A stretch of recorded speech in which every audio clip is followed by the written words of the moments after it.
Good afternoon. My name is Stacey Bent. I'm the director of the Tomcat Center for Sustainable Energy, and I'm really happy to welcome you all here for the 5th annual Connecting the Dots Symposium. I'd also like to welcome our webcast audience who's joining us through the Stanford Alumni Association.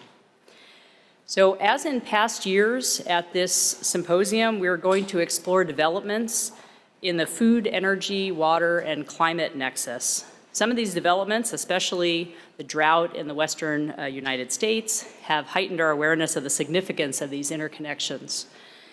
The organizers of this symposium hope to promote further investigation of the links among the great challenges of this century. These challenges include providing clean and affordable energy, adequate food and nutrition, clean water, all while protecting our environment.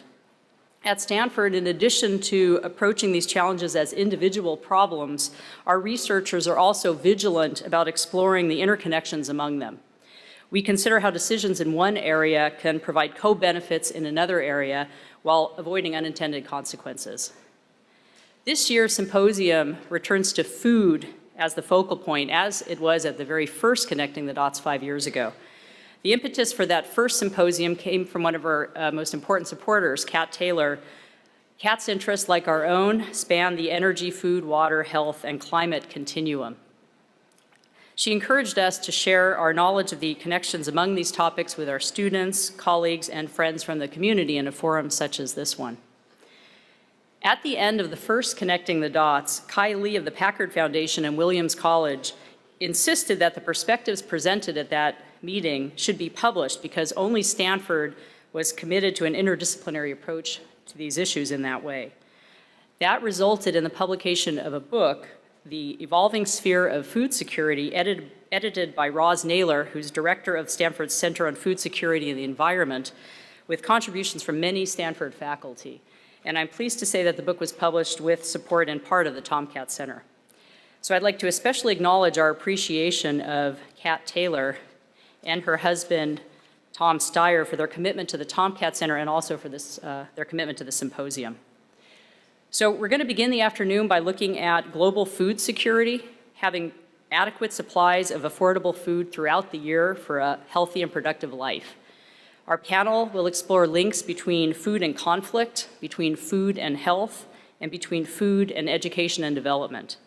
The panelists will then consider how these links interact with each other and other vital human concerns.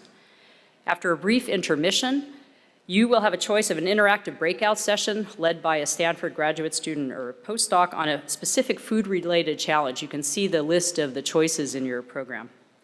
The diverse and provocative questions hopefully will engage all of us in lively discussions and learning.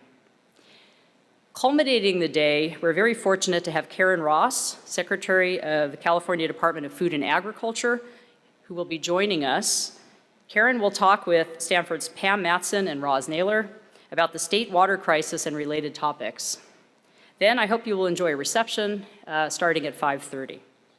But before I launch the program, I want to share with you a short video celebrating the 5th anniversary of the Tomcat Center, which is developed alongside this Connecting the Dots program. The Tomcat Center funds research across the energy spectrum. We also seek to educate future leaders in energy, and we also support deployment of innovations for impact in the world. So please join me in watching the video. The Tomcat Center was established in 2009, and its mission is to make human electricity and transportation systems more sustainable. We are very active in research, education, outreach, and innovation transfer. Climate change is really the defining challenge of our era.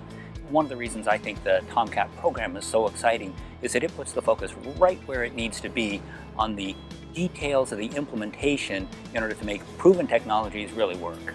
The Tomcat Center has a seed grant research program which is intended to help promote high-risk, high-reward research that is very early stage. So the idea is that we could give seed grants to faculty and their groups to carry out important research in the area of sustainable energy with the hope that if they get some initial results and successes, then they can go out and raise additional external funding for that. In total, we've given out about $4.5 million in funding to many different researchers across this campus. In the work that I do, we're largely focused on improving the efficiency of solar cells, whether they're photovoltaic cells or photoelectrochemical cells. And it was really fantastic that Tomcat was willing to invest in a slightly longer term, more fundamental project, really lay the path for pretty exciting research in the years to come. My research focuses on figuring out how can I exploit the way we coordinate demand and supply to reduce the cost of adding more renewables. What was great about the Tomcat opportunity was the chance to really work on solutions, and solutions that work for real people, real technologies, real ecosystems. One of our goals at the Tomcat Center is to educate and train the next generation of leaders in sustainable energy, and so we take the educational component of what we do very seriously. Another program that we launched about a year ago is our summer internship program. Through this, we allow a number of undergraduates here at Stanford the opportunity to work in startup companies in the area of sustainable energy. So we provide them with a stipend and really an unparalleled experience. This past summer, I interned for Flame Stower, and it was a company of 3 people. I was the 4th intern. This was through the Tomcat Center Sustainability Internship Program, which gave me a stipend and connected with other students who are doing similar things, and also was just a great support network for me doing my first full-time internship, which was kind of a big step. The Tomcat Center promotes sustainable energy outreach by hosting events and supporting publications. It's been my thesis for a long time that Stanford, for a variety of reasons, including technical and policy-oriented, and the broad range of what we do, is uniquely positioned to take a leadership role on this.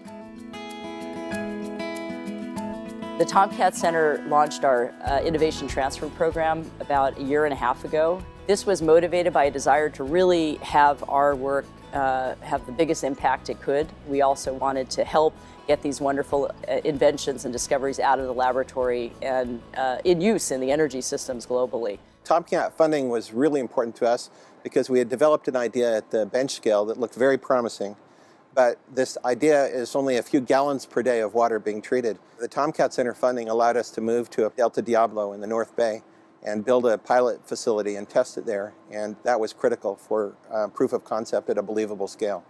Well, the Tomcat funding really came at a critical time for us. That allowed us to hire more people, get the necessary equipment, reliability chambers, etc.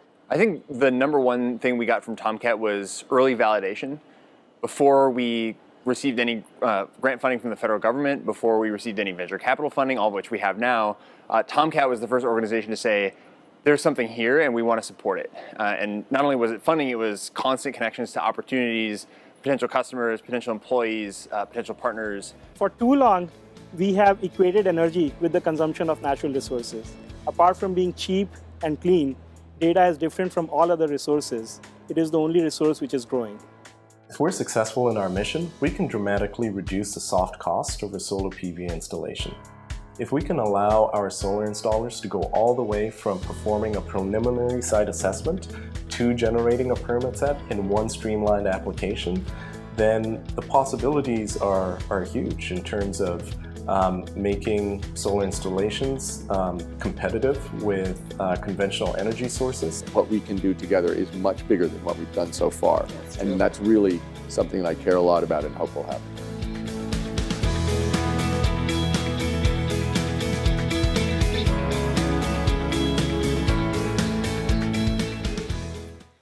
Okay, so